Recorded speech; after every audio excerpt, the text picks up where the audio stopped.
Welcome to this video about an introduction to autism, part 1 of 4, Basic Awareness. What is autism? Autism affects the way that a person communicates, interacts, and experiences the world around them.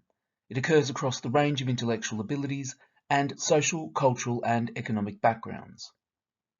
The Diagnostic and Statistical Manual of Mental Disorders, DSM-5, defines autism spectrum disorder as persistent difficulties with social communication and social interaction, and restricted and repetitive patterns of behaviours, activities, or interests, present since early childhood to the extent that these limit and impair everyday functioning.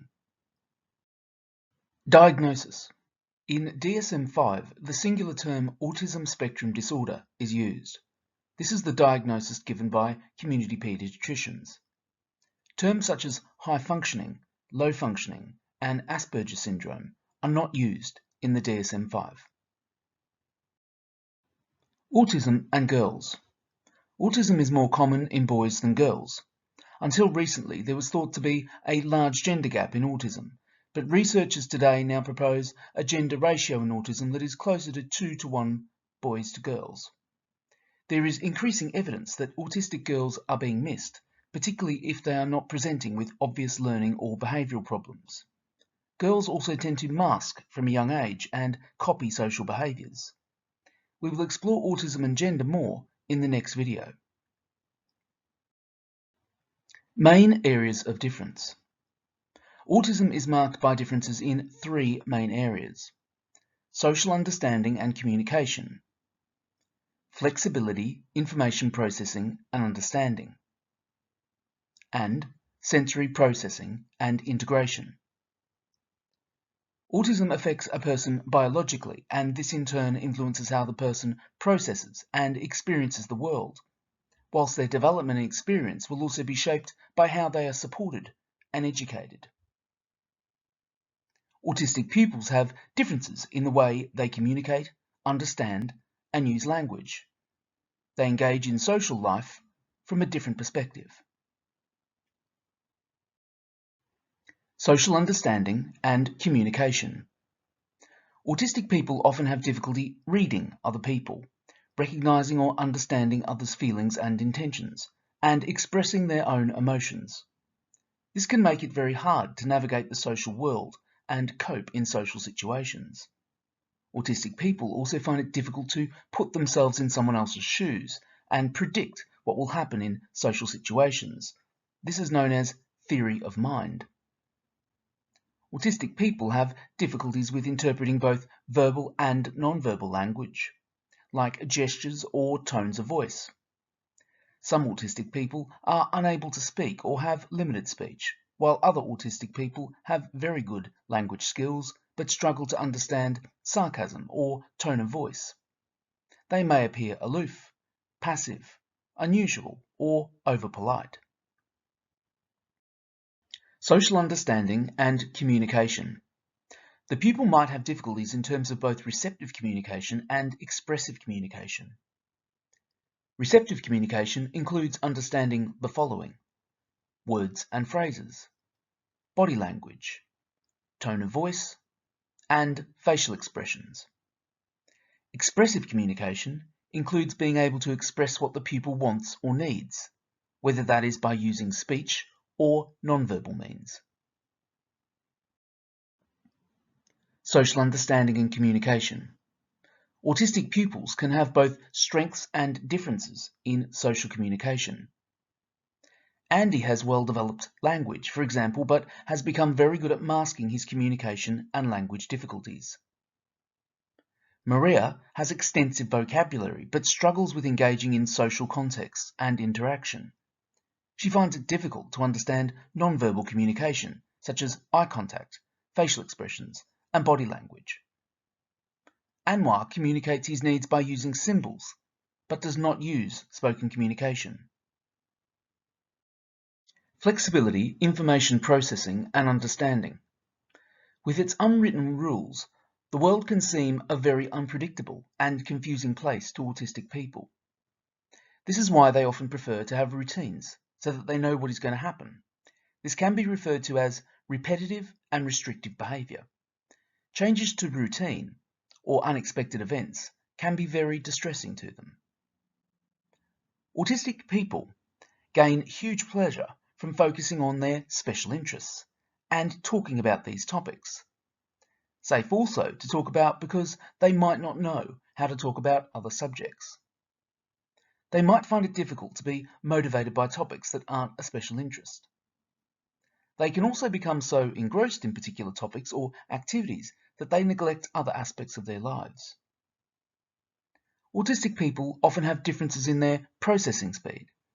They often need more time to process information. Sensory processing and integration.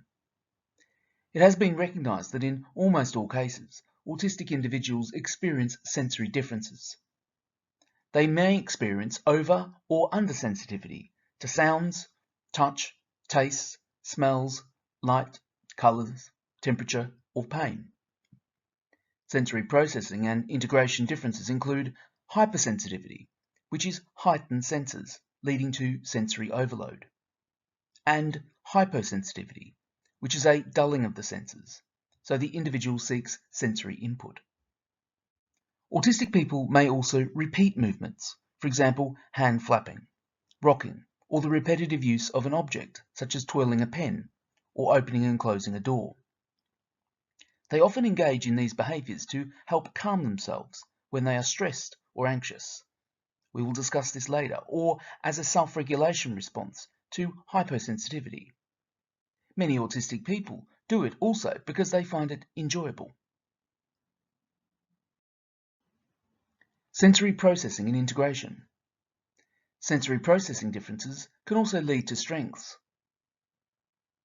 Excellent attention to detail, very observant, able to attend to unique sounds, able to detect subtle smells, very attentive to taste experiences, and good at practical jobs and activities. The spectrum. Spectrum refers to the diversity in autism, not the severity. Spectrum refers to the fact that all autistic children and young people present very differently. They are unique, shaped by their own unique pattern of strengths, abilities, and life experiences. Their differences and difficulties may be more apparent in some areas more than others. References to mild or severe autism therefore can be unhelpful. For example, you may have a pupil who is at a pre-verbal stage or a pupil who is very articulate, but their autism isn't any more or less severe. Sometimes we might not put support strategies in place for those pupils who are doing well academically because their difficulties may not seem as apparent, when actually they may well be struggling internally as much as the pupil who is not speaking. Spiky profiles. Autistic pupils often have an uneven or spiky profile of abilities and capacities. In other words, they can have strengths in some areas and challenges in others. For example, a pupil may be very good at drawing or talking about their interests, but have great difficulties in self-care skills or in understanding how to make friends with another pupil. A radar chart is a good way to visualize the strengths and difficulties that autistic pupils experience in different areas.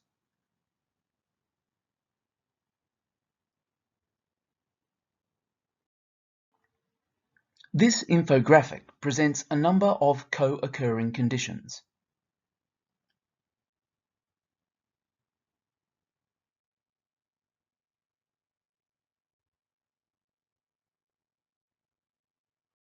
Attention Deficit Hyperactivity Disorder, ADHD. Studies suggest that between 30 and 80% of autistic people also meet the criteria for ADHD. So we don't really know how common the co-occurrence is. We do know, however, that attention difficulties are a very common feature in autism. Dyspraxia. Many autistic people have motor coordination difficulties. Around 80% of autistic children have difficulties consistent with a diagnosis of dyspraxia, another neurodiverse condition. Other specific learning difficulties. Specific learning difficulties, for example dyslexia and other areas of specific difficulty, such as working memory difficulties, processing difficulties, dysgraphia and dyscalculia, are also common in autistic people. Executive functioning. Self-regulation requires that a person has intact executive functions. Executive function refers to brain functions that activate, organize, integrate, and manage other functions. They are effectively the management system of the brain. These functions help us to control our impulses, attention, and emotions, to set goals, plan, organize, and then use goal-directed behavior to complete tasks. We use these skills in every area of our lives. In neurotypical people, the executive functions develop quickly in early childhood and are still developing up to the mid-20s. Executive function, though, is often disordered in autistic individuals, leading to difficulties affecting their working memory, time management, and task completion. This includes simple tasks like cleaning their room, very complicated and seemingly impossible. Here is an infographic showing how executive functions help us in everyday life.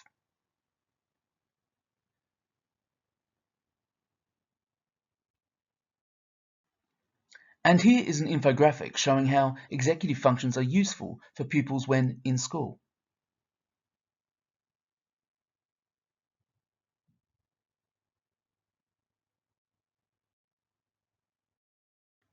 How poor executive functioning might present. Forgetting the steps needed to complete a task. Requiring somebody else to initiate and/or organize their tasks. Expressing an emotion every single time it is felt. An inability to imagine how to get from start to end. Not knowing where to start. Getting distracted by other things. Being unable to do things well consistently. Being unable to motivate themselves. Being unable to filter what's important and what's unimportant to focus on. Not knowing how to start. And shutting down due to feeling overwhelmed by the amount of information. Social, emotional, and mental health. Unfortunately, the difficulties of being autistic in a predominantly neurotypical world can lead some pupils to develop feelings which can affect their well-being and progress. Some autistic pupils experience specific difficulties with their social, emotional, and mental health, SEMH.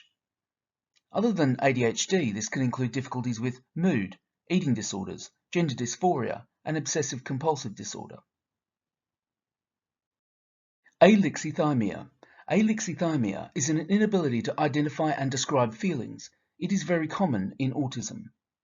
This includes the awareness of feeling words and matching body sensations, as well as the self-regulation of feelings can be difficult. For example, an autistic pupil might only know that they are about to have a meltdown when it's too late.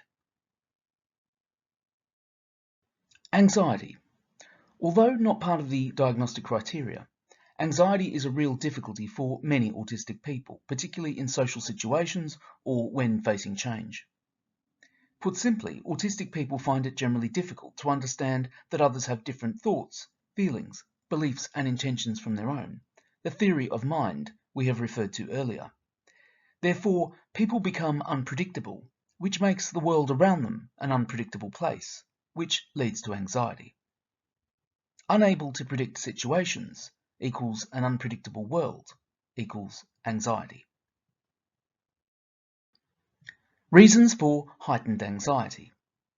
Levels of stress and anxiety can be affected because the pupil might not understand what they are supposed to do, is worried about failure, experiences sensory overload, cannot express their needs, is unsure what is going to happen next, is upset about an event that has just happened or that is going to happen, finds changes in routine difficult, and might not know what is expected of them. Picturing stress and anxiety as a bucket. If a child wakes up and feels anxious and then their morning routine has changed for some reason, perhaps their sibling is sick or someone else had to bring them to school, then their anxiety is already likely to be high by the time they reach school. If something else then happens, perhaps they are sitting next to someone different in class or they have a problem at break time, their bucket may overflow. They may have a meltdown or demonstrate different behaviours. Some individuals hold in these feelings until they get home. This also explains why some individuals tend to be on their own agenda. They are trying to bring some control and predictability into their world. You may find when their buckets are filling, they become more rigid than they were the day before. The effects of heightened anxiety. In summary, heightened stress and anxiety can affect the ability to communicate effectively, the awareness of others, their capacity to concentrate and learn, the ability to process information, and how they make choices. When everything becomes too much for an autistic person, they can go into meltdown or shutdown, a fight or flight response. These are very intense and exhausting experiences and are signs of clear distress. We may not understand what has caused it.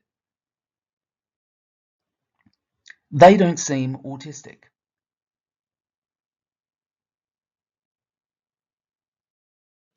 Masking.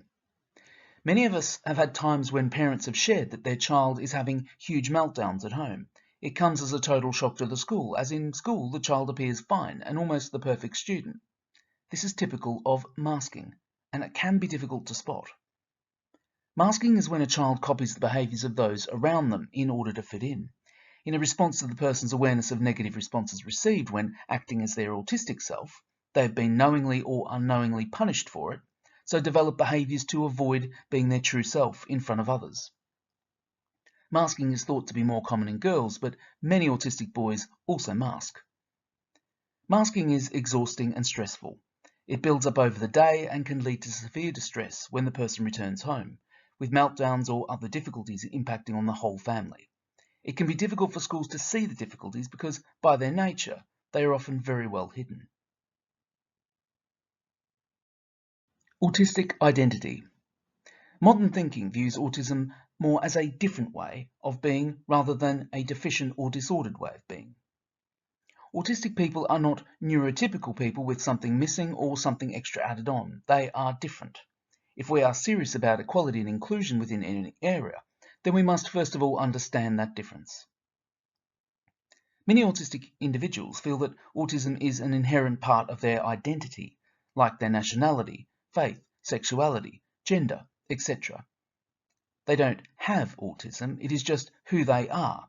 There is no non-autistic person inside them trying to get out. Referring to autistic identity means an individual can acknowledge all parts that make up their identity as a whole, with the core autistic characteristics that are integral to who they are. There is also strength and solace in a shared identity. Different ways of seeing autism. There is often an assumption that autistic children and young people need to behave and live like those without autism. Some autistic people take exception to this assumption, and the fact that much of the literature on autism uses medical terms such as deficit and disorder. They may argue that such terms are both inaccurate and stigmatizing, and based on incorrect notions of what humanity and normalcy entail. And these notions can further disable people on the autism spectrum, and if internalized, can lead to a crisis in self-identity, esteem, and worth.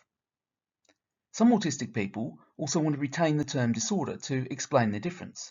In recognition of this debate, much of the literature now just refers to autism or autism spectrum, and not autism spectrum disorder. Some common myths about autism. Autistic people don't get humour at all. Autistic people don't ever make eye contact. Autistic people have no empathy. Autistic people don't want friends. Autistic people are bad at relationships. Autistic people don't have any social skills. Summary. In summary, autism is a lifelong neurological difference within the wider, wonderful umbrella of neurodiversity. Autistic pupils will typically present with a range of strengths and difficulties. Sometimes these are misunderstood or not obvious. These pupils, like all humans, are unique individuals. The foundation for helping autistic pupils to maintain their well-being and to achieve their full potential is to ensure that we all have a good basic awareness of autism and a thorough knowledge of each autistic person as an individual. This is the end of this video. Parts 2, 3 and 4 on this topic are now available to watch. You can view more videos on this channel in the About series.